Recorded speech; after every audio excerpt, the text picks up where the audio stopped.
শোনো মুমিন মুমিনা বলছি আয় নবী ঘটনা শোনো মুমিন মুমিনা স্বামী স্ত্রীর ভালোবাসা কেমন ছিল দেখো না ওর স্বামী স্ত্রীর ভালোবাসা কেমন ছিল দেখো না বলছি আয় নবী ঘটনা শোনো মুমিন মুমিনা স্বামী স্ত্রীর ভালোবাসা কেমন ছিল দেখো না ওর স্বামী স্ত্রীর ভালোবাসা কেমন ছিল দেখো না।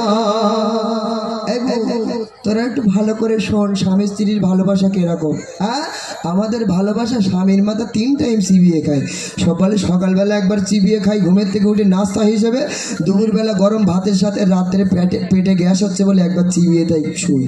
হ্যাঁ তবে এদিকের মায়েরা খুব ভালো, আগেই বলেছি, যা বলছি রাজবুলির পর কথা বলছি, বুঝতে পারিনি। বলছে দেখুন বাদশা ছিল আইয়ুব নবী তার ছিল 4টি বিবি। বাদশা ছিল আইয়ুব নবী তার ছিল 4 জন বিবি। সুখে দুঃখে তাদের জীবন কাটাই আইয়ুব নবী করলো শুরু পরীক্ষা। আইয়ুব নবীকে রবানা করলো শুরু পরীক্ষা। আইয়ুব নবীকে রবানা ধ্বংস হলো যা কিছু ছিল আর হলো বালাখানা। ওরে ধ্বংস হলো যা কিছু ছিল আর হলো বালাখানা। আইয়ুব নবীর আল্লাহ পাক বাদশা বানিয়েছিল এই পৃথিবীর। আইয়ুব নবীর 4 জন স্ত্রী ছিল। কজন সোনা? কজনা? জোরে বলো। 4 জন স্ত্রী ছিল। এই স্ত্রী মানে কি? স্ত্রী মানে হ্যাঁ বলে স্ত্রী মানে ঝগড়া, মানে বুঝতে পেরেছে। হ্যাঁ বলে স্ত্রী মানে ঝগড়া। তো আইয়ুব নবীর 4 জন বিবি ছিল। আর আইয়ুব নবীর যখন সব ধ্বংস হয়ে গেল, দুবেলা দুমুঠো খাওয়ার মতো আর কিছু নেই, আইয়ুব নবীর 4 জন স্ত্রীর ভিতরে একজন বিবির নাম ছিল আম্মা জান রহিমা। এবারে বলো যে পৃথিবীর ভিতরে সব থেকে স্বামী ভক্ত মহিলার নাম কি? হ্যাঁ আম্মা জান রহিমা, তাই তো।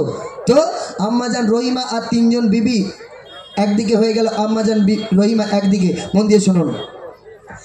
চিন্তায় পড়ে নবীর বিবি আর তো কিছু না,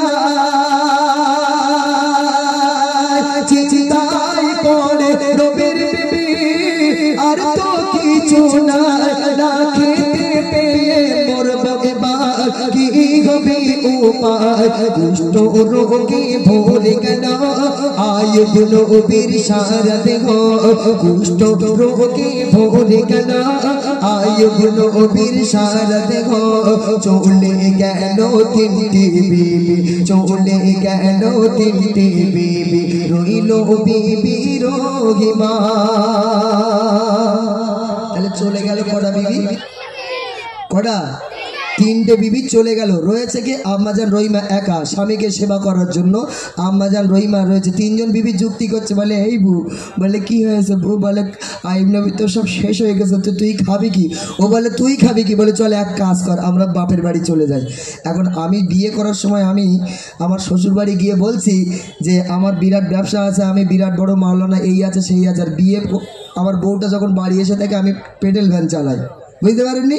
আর ঠিক মতো 3 বেলা 3 মুঠো খাওয়া দিতে পারিনি। আচ্ছা ওই বউ থাকবে বলে মনে হয়?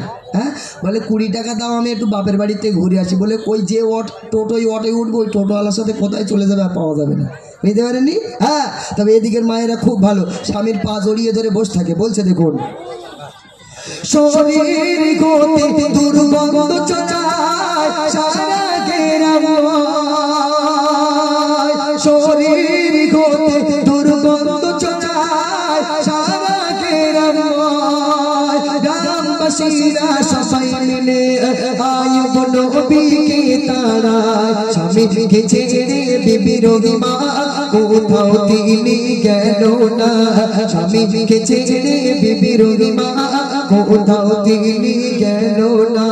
স্বামীকে নিয়ে কোটি কোটি পায়ে জঙ্গলে দিল রাবণা ওরে স্বামীকে নিয়ে কোটি কোটি পায়ে জঙ্গলে দিল রাবণা জোরে বলো সুবহানাল্লাহ আর জোরে হবে সুবহানাল্লাহ আইয়ুব নবীর ওমা আপনারা একটু ভালো করে মন দিয়ে শুনেন আইয়ুব নবী যখন সারা শরীর পচে গেল দুর্গন্ধ বার হচ্ছে গ্রামবাসীরা বলছে আইয়ুব নবী তোমাকে আর গ্রামে থাকতে দেওয়া যাবে না তাড়িয়ে দিল ওই সময় আইয়ুব নবীর স্ত্রী আম্মা জান রহিমা স্বামীর হাতটা ধরে বলছে চলো তোমাকে নিয়ে গভীর জঙ্গলে চলে যাব তোমাকে যখন গ্রামবাসীরা থাকতে দিল না আহারে আমার যদি ঘরে বউ থাকে ভাই তো আমার যদি করোনা হয় তো আমার গ্রামবাসীরা যদি বলে সিরাজুল তোমাকে আর গ্রামে থাকা যাবে না আচ্ছা আমার বউটা এসে আমার হাত ধরে বলবে যে গ্রামবাসীরা তাড়িয়ে দিচ্ছে চলো তোমাকে নিয়ে জঙ্গলে চলে যাই বলবে ভাই হ্যাঁ আমার বউ বলো তুই আমার দিক ফিরে টান টান হয়ে দাঁড়া তোর বুকে জোড়া লাথি মারছি ওকেন পড়ে মর বাপের বাড়ি টান রাখছি বুঝতে পারেননি হ্যাঁ তবে এদিকের ভাবিদের কত বাদ দিয়েই বলছি বুঝতে পারেননি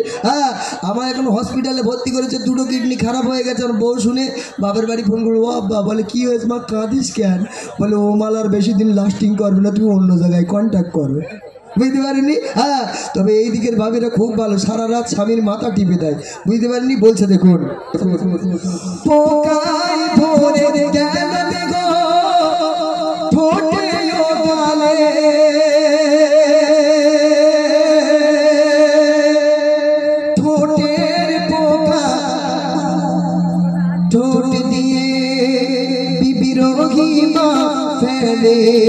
জোরে বলো সুবহানাল্লাহ আর জোরে হবে সুবহানাল্লাহ আইয়ুব নবীকে আল্লাহ আরো কঠিন পরীক্ষা নিচ্ছে কেমন পরীক্ষা আইয়ুব নবীর ঠোঁটে আর জিভে পোকা দিয়েছে ও মা একটু মন দিয়ে শুনেন আপনারা স্বামীকে তো সেবা করেন আর আম্মা জান রহিমা স্বামীকে সেবা করেছে ঠোঁটে জিভে আর গালে পোকা দিয়েছে আইয়ুব নবী খেতে পাচ্ছে না কথা বলতে পারছে না ওই সময় আইয়ুব নবীর স্ত্রী আম্মা জান রহিমা হাত দিয়ে যখন ঠোঁটের পোকাগুলো তুলে ফেলবে ওই সময় আইয়ুব নবী বলছে রহিমা আমার ঠোঁটে হাত দিও না এই যন্ত্রণা এই জ্বালা আমি সহ্য করতে পারছি না তখন আইয়ুব নবীর স্ত্রী আম্মা জান রহিমা নিজের ঠোঁট দিয়ে স্বামীর জিভের পোকাগুলো তুলে তুলে ফেলছে জোরে হোক সুবহানাল্লাহ আর আমার যদি ঠোঁটে পোকা হয় ক্যান্সার হয় আর আমার বউডারে যদি বলি এই দেখে বউ আমি তো দুদিন পরে মরে যাওয়া নিজে যে জায়গায় মুখ লাগিয়ে পানি খেয়েছি তুই একটু খাদিনি আমার ঠোঁটে ক্যান্সার হয়েছে ও ভাই খাবে ভাই হ্যাঁ ওই গিলাস তুলে আমার থমনায় মেরে দাঁত সব ফেলে দেবে বলে তুই মরতিস মর আমারলে মরিস কেন হ্যাঁ আমার এখন আজ তো কাল পরিবেশ তুই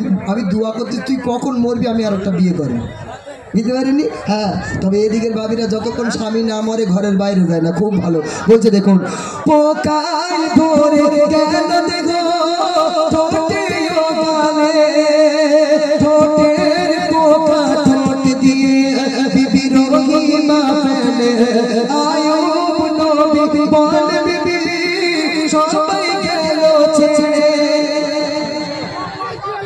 কি হলো হঠাৎ করে হ্যাঁ ঝড় ওঠেনি বসে পানি এলে আমি দোয়া করে দেবো আপনাদেরকে ও মা ও আল্লাহ এরা শুধু অপেক্ষা করছে সিরিয়াল শেষ হয়ে যাচ্ছে সুযোগ পালি বাড়ি দৌড়াবো ঝড় ওঠেনি আগে পানি আসুক ও আল্লাহ এরা তো বাতাসার থেকেও খারাপ পানি পড়ার আগে গলে যাচ্ছে এই মো তোরা একটু বস তোকে আল্লাহর কিনে বলতে যাস না এর উপর ছেড়ে যাস না বয় বসে না আল্লাহ রহম করবে একটু জোরে তকবীর তার নারে তাকবীর নারে তাকবীর